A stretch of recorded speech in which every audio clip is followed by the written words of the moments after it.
Anda masih bersama kami dalam Breaking News TV One pemirsa. Kami masih akan ajak Anda berbincang dengan Romo Aldo Foya, Pastor Keuskupan Ruteng NTT yang saat ini sudah berada di Roma dan sudah lama kemudian tinggal di Roma. Romo Aldo, kita juga ingin tahu bagaimana kemudian kelanjutan jalannya tahta suci Vatikan dengan wafatnya Paus Fransiskus.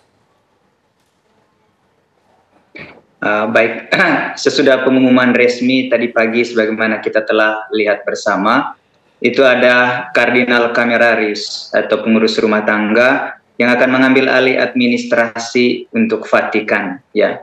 Jadi sesudah pengumuman tadi Kardinal Camerarius namanya atau pengurus rumah tangga, dia mengambil alih administrasi untuk seluruh Vatikan untuk urusan-urusan yang berkaitan dengan Vatikan. Lalu sesudah itu biasanya dalam waktu hari-hari ke depan ini akan diadakan misa di Basilika San Petrus untuk menghormati jenazah Bapak Suci sekaligus untuk orang-orang yang mau datang berdoa, ya. Seperti itu untuk sampai dengan sesudah wafat dan beberapa hari sesudah itu, biasanya 15 hari sesudah Paus meninggal, itu baru mulai diadakan untuk konklav atau pemilihan Paus yang baru. Seperti itu prosesinya.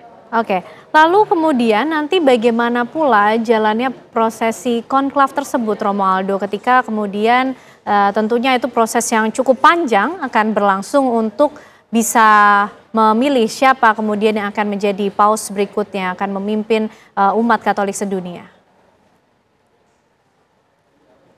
Baik, para kardinal yang mengikuti konklav itu biasanya kardinal yang berusia di bawah 80 tahun. Itu yang kita ingat. Dan tahun ini biasanya semua kardinal itu diundang dari seluruh dunia untuk mengikuti konklav atau semacam sidang untuk pemilihan paus. Dan itu pemilihannya tidak seperti pemilihan pemimpin politik yang ada calonnya, yang ada visi misi dan sebagainya, itu tidak. Tapi pemilihan paus ini itu bekerja di bawah karya Roh Kudus. Jadi setiap orang selalu punya peluang untuk jadi paus, terutama para kardinal itu. Nah, itu sebetulnya bekerja dalam misteri. Setiap orang itu hadir, terutama para kardinal yang punya hak untuk memilih dan dipilih, itu biasanya ya mereka bisa menentukan menurut hati nuraninya mereka sendiri, seperti itu. Dan mereka biasanya jauh dari pengaruh siapapun. Itu yang harus kita tahu dalam konklav. Oke, Romo Aldo, berapa lama kemudian waktu yang biasanya dibutuhkan untuk konklav ini berlangsung hingga kemudian berhasil dipilih siapa yang menjadi paus berikutnya untuk memimpin umat Katolik sedunia? Baik, kalau ditanya berapa lama, sebetulnya tergantung para kardinal yang memilih. Kalau bisa mencapai 40%, 30-40% dari peserta yang memilih salah satu sosok kardinal, maka dengan itu bisa sekali pemilihan paus sudah bisa terpilih. Tetapi kalau masih belum mendapatkan suara tertinggi seperti itu, ya biasanya akan diadakan semacam break, ya. Breaknya itu setiap kardinal masuk dalam keheningan untuk berdoa lagi, memohon Roh Kudus untuk menerima mereka dan menentukan siapa yang layak untuk menjadi paus, ya, seperti itu. Oke, apakah juga sudah ada informasi, Romo Aldo, untuk para kardinal yang nantinya akan ikut dalam proses konklav ini? Ada berapa banyak kemudian kardinal yang akan ikut di dalamnya?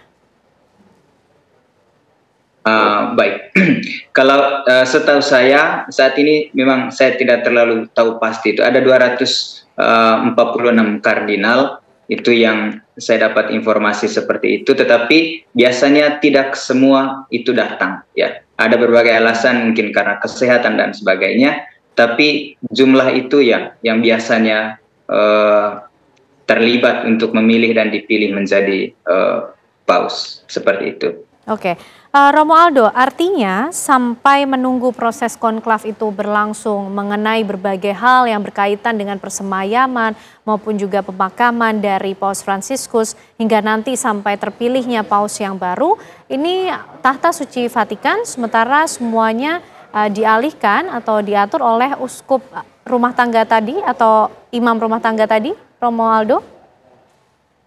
Ya, ya benar. Jadi itu namanya Camerlengo, Kardinal Camerarius. Jadi bukan nama tapi artinya pengurus rumah tangga. Untuk semua urusan selama sede vacante atau tahta kosong ini itu ditangani oleh Camerlengo itu.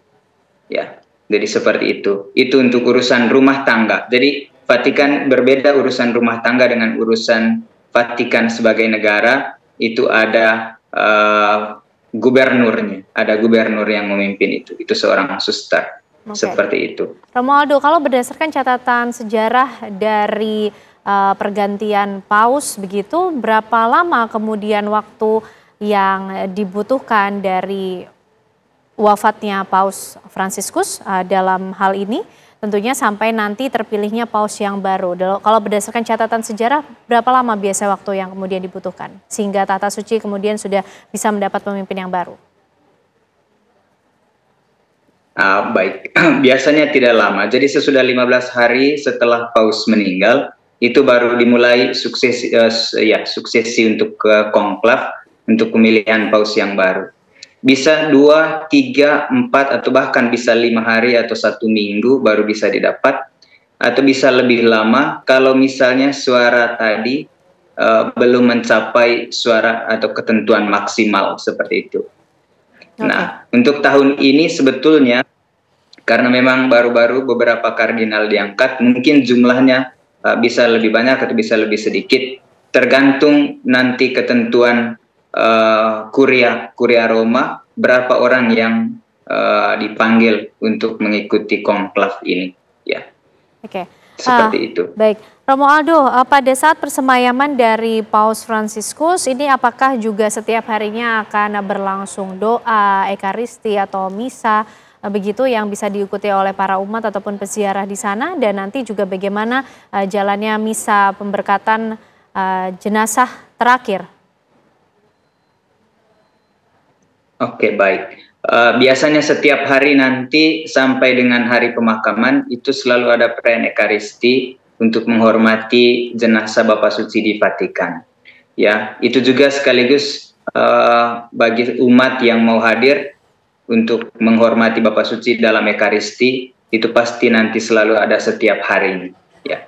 Jadi selama 9 hari ini pasti selalu ada ekaristi di Basilika Santo Petrus untuk menghormati khusus Bapak Suci. Oke. Sudahkah ada informasi terbaru, Romualdo? Kapan kemudian Bapak Paus Fransiskus ini jenazahnya sudah mulai disemayamkan dan dibuka untuk umat di sana? Sejauh ini saya belum mendapatkan informasi akurat berkaitan dengan itu, tetapi dari berita-berita yang disampaikan dalam televisi lokal dan juga hari ini berdasarkan informasi di situs-situs resmi Vatikan, ya kemungkinan mulai hari ini atau sampai besok itu jenazah Bapak Paus itu akan disemayamkan di Basilika Santo Petrus. Saat ini umat yang ada di Basilika, terutama yang di Piazza San Pietro, itu belum bisa masuk ke dalam Basilika, jadi semua masih berada di luar. Ya.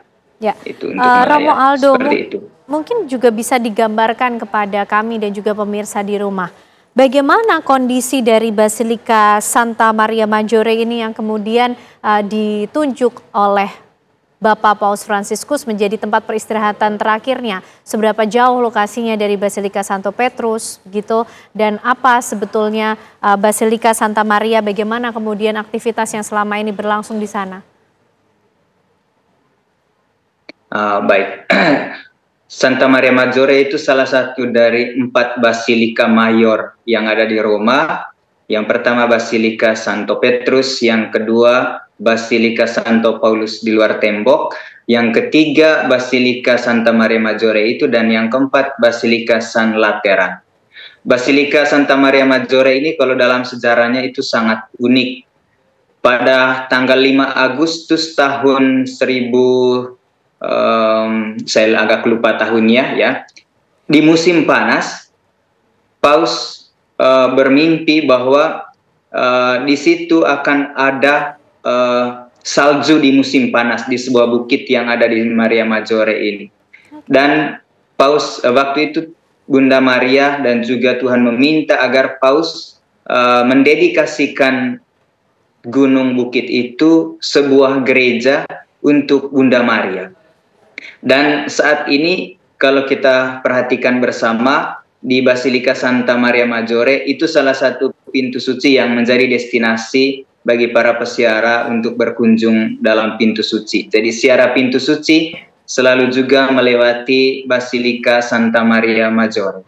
Ya, itu jarak dari Basilika Santo Petrus menuju Basilika Santa Maria Maggiore kurang lebih ya 5 kilo. Seperti itu, tidak terlalu jauh. Ya.